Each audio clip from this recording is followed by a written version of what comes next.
కేజీన్నర చికెన్కి కొంచెం సారపప్పు, కొంచెం బాదం పప్పు తీసుకొని డ్రైగా మనం మిక్సర్లో గ్రైండ్ చేసుకోవాలి. సారపప్పుని చరోలి అని కూడా అంటారు. చూడండి ఈ విధంగా ఉంటుంది. ఇప్పుడు మనం వీడియో ఇంట్రడక్షన్ లేకుండానే వీడియో స్టార్ట్ చేసింది అనుకుంటున్నారా? ఈ పౌడర్ నేను కర్రీలో వాడుకుంటా. ఇంకా లేట్ ఎందుకు, మనం వీడియో స్టార్ట్ చేద్దాం పదండి. హలో, వెల్కమ్ టు మమ్మా సెమీ ఫుడ్. చూడండి కేజీన్నర చికెన్ తీసుకొచ్చుకున్నాం. ఎప్పుడు ఒకటే వెరైటీ చికెన్ వండుకోవడం ఎందుకు అని చెప్పేసి రెడ్ చికెన్ వండుకుందామని చెప్పేసి ప్లాన్ చేసిండు పిల్లలు. రెడ్ చికెన్ వండమంటే నేను వండుతున్నా. కేజీన్నర చికెన్లోకి కావాల్సిన పదార్థాలు చూద్దామా. ఫస్ట్ 250 గ్రామ్స్ పెరుగు వేసుకోవాలి. నెక్స్ట్ ఒక పావు కేజీ అంతా టమాటాలు మిక్స్ చేసుకున్నా. టమాటా ప్యూరీ ఇది షాప్లో కూడా కొనుక్కొచ్చుకొని వేసుకోవచ్చు. అల్లము ఒక 3 స్పూన్స్ వేస్తున్నా. అల్లం వెల్లుల్లి పేస్ట్ 2. ఇంట్లో చేసిన అల్లమే ఇట్లా కదిపియంగానే మంచి స్మెల్ వస్తుంది చూడండి ఇంత. నెక్స్ట్ రెడ్గా ఉండాలి కాబట్టి మనము కాశ్మీరీ మిర్చి పౌడర్ వాడుకోవాలి. కారం ఉండదు, మంచి కలర్ వస్తుంది. 3 స్పూన్స్ ఇస్తున్నా నేను. 4 ఇస్తా. 2 3 4. నెక్స్ట్ సాల్ట్ కొంచెం తక్కువనే వేస్తానులే నేను, ఎందుకంటే ఉప్పీసం అయితే మాత్రం మనం గెలవలేము. ఒక 2 వేస్తున్నా. నెక్స్ట్ ఇది బాదమును సారపప్పు పేస్ట్ కలిపి పెట్టుకున్నాము. పేస్ట్ వేసుకున్నాము. డ్రై పేస్టే, వెట్ కాదు. నెక్స్ట్ ఆనియన్స్, ఫ్రై చేసి పెట్టుకున్న ఆనియన్స్ మంచిగా ఉప్పడంతా వేసుకొని, కొంచెం టేస్ట్ మంచిగా ఉంటుందండి ఆనియన్స్ వేసుకుంటే. చూసిండ్రా, రెడ్ చికెన్ అన్నం కాబట్టి ఫ్రై చేసిన ఆనియన్స్ వాడాలి. కలర్ చేంజ్ అవుతుంది. ఈ ఆనియన్స్తోని, ఫ్రైడ్ ఆనియన్స్తోని చికెన్ కలర్ చేంజ్ అవుతుంది, కర్రీ కలర్ చాలా బాగుంటుంది. నెక్స్ట్ ఆయిల్, ఆనియన్స్ ఫ్రై చేసి పెట్టుకున్న ఆయిల్ మిగిలింది, అదే వేసుకుంటున్నా నేను. వావ్, ఎంత బాగుంది చూడండి.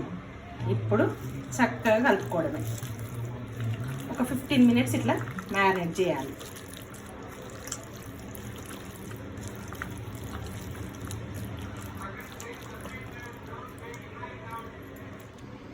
ఒక 15 మినిట్స్ మనం మ్యారినేషన్ చేసుకుందాము, సైడ్ పెట్టుకుందాము.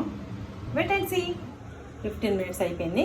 ఇప్పుడు మనం ఇందులో ఒకటి secret ingredients, red chilli sauce వేసుకోవాలి. రెడ్ చికెన్ కాబట్టి మనం రెడ్ చిల్లీ సాస్ వేసుకుంటున్నాము. కొంచెం ఫ్లేవర్ కోసం, కొద్దిగా స్పెషల్ ఉండాలి కదా.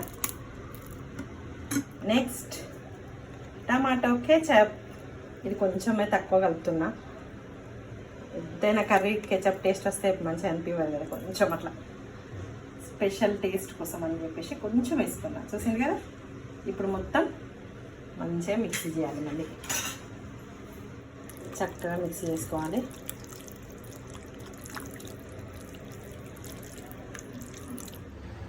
చూడండి చక్కగా మ్యారినేషన్ అయిపోయింది. ఇప్పుడు మనం కంప్లీట్గా మూత పెట్టేసి స్టవ్ వెలిగించుకుందాము.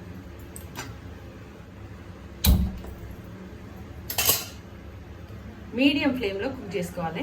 నేను స్టవ్ మీడియం పెడుతున్నా. ఒక్కసారి కర్రీ చెక్ చేద్దామా. స్మెల్ అయితే మంచిగా వస్తుంది చూడండి. మ్యారినేషన్ అయితే చాలా బాగుంది. చికెన్ కూడా రెడ్ చికెన్.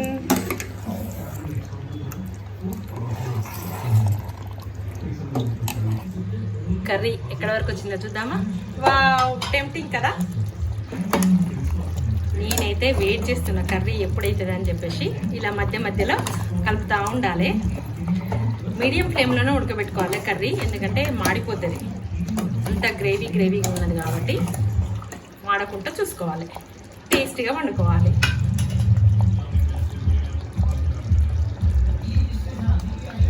ఏదో టీవీ సీరియల్ చూసుకుంటా ఈ కర్రీ వండి మాడగొట్టుకున్నాం అనుకోండి, టేస్ట్ అస్సలు బాగోదు.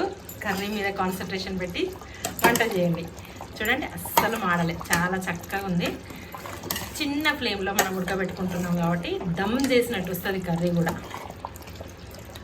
మరి ఓవర్ కుక్ కూడా చేసుకోవద్దు.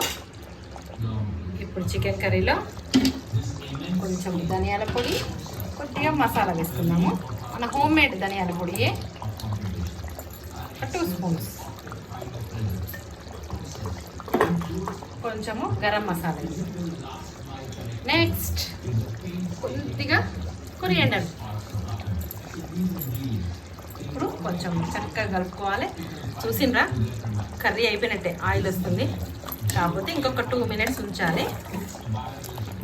వావ్, మీకు మాత్రం స్మెల్ రాదు, నాకైతే వస్తుంది. నేను టెంప్టింగ్ చేస్తున్నా కదా మిమ్మల్ని.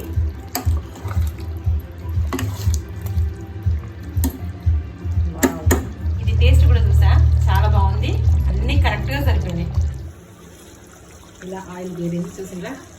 ఇప్పుడు ఇందులో బటర్ వేయాలి. కొంచెం బటర్ వేసుకుంటాను.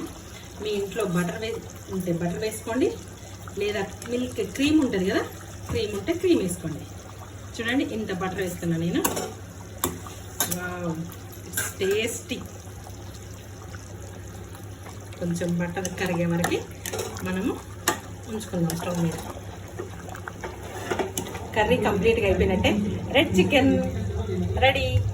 స్టవ్ ఆఫ్ చేస్తున్నాను నేను. ఇంకా ఇప్పుడు కొంచెం ఒక 5 మినిట్స్ తర్వాత మనం తిందాం.